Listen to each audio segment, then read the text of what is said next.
سبحان الله العظيم.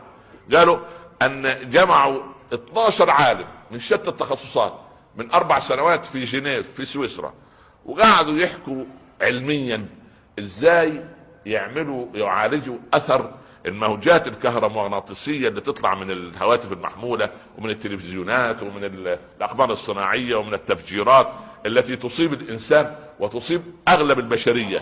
قالوا ايه العلاج؟ بعد ما اجتمعوا وقرروا علميا وما فهمش ولا عالم مسلم، اقروا للتخلص من هذه الموجات التي تدخل في الجسم ان انسان العصر يعمل حركة رياضية عدة مرات في اليوم تشبه حركة السجود عند المسلمين، ولكن بشروط 3: ان تكون هذه الحركة على الارض، ما ينفع على وسادة ولا مرتبة ولا شيء لين ولا لا، على الايه؟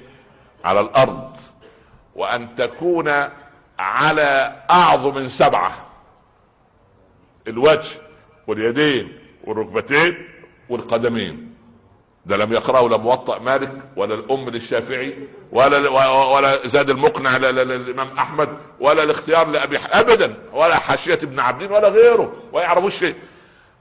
اسمع العجب الثالث: ويشترط على صانع هذه الحركة ان تكون رأسه تجاه كعبة المسلمين، لانها مركز مغناطيس الكرة الارضية، فاذا انصرفت رأسه بعيدا عن اتجاه الكعبة لن تنصرف منه هذه الموجات الضارة.